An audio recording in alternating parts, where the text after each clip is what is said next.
Oui, tout à fait. Alors sur le budget de la politique linguistique pour 2021, effectivement, il y a eu une légère augmentation pour tenir compte de l'inflation.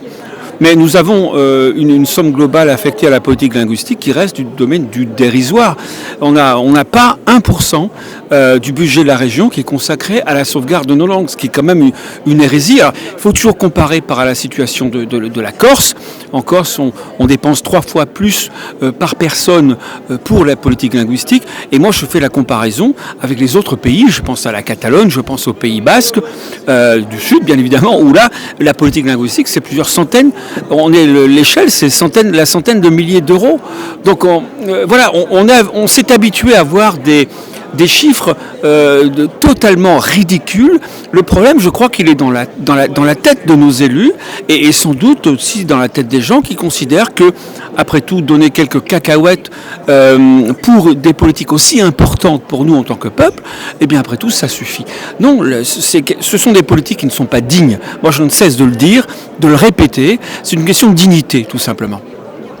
Oui, tout à fait. Le gros problème, c'est que il y a un paradoxe. Nous avons une région qui dit ah ben vous savez, on n'a pas beaucoup d'argent, on peut pas faire plus pour les langues de Bretagne, et en même temps, cette région est incapable d'exiger le statut particulier pour la Bretagne qui nous donnera le budget suffisant pour conduire de véritables politiques. C'est-à-dire que nous avons affaire à des gens qui, à la région, sont dans le déni complet de la réalité.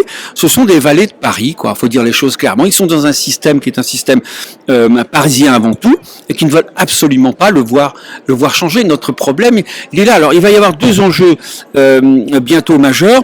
Le premier, c'est la signature de la convention sur les langues avec l'État. Est-ce que la région va accepter de signer une convention sans que l'État s'engage sur des chiffres? Voilà. Et je pense que, à mon avis, c'est ce qu'ils feront. Et le deuxième autre enjeu, c'est de combien va-t-on augmenter le budget de la politique linguistique pour l'année qui vient. Voilà, on sait que à la région, ils commencent à réfléchir un peu à ça quand même, parce que les dernières élections régionales, et nous avons tout fait pour ça, ont montré véritablement qu'il y avait un problème majeur sur la politique linguistique. Avec nous, avec Daniel Coefs, avant que Daniel Coefs, si je puis dire, ne trahisse son camp et parte avec Chéné Girard, nous avons insisté sur le plan Marshall des langues, qui est une volonté véritablement de révolutionner la politique linguistique, de mettre en place une vraie politique linguistique, ce que nous demandons depuis des années. Alors qu'est-ce qui va en sortir aujourd'hui à la région? Est-ce que le budget va être augmenté de manière... Est-ce qu'il va être doublé? Nous exigeons à ce qu'il soit triplé. Donc il passe au moins à 24 millions d'euros par an.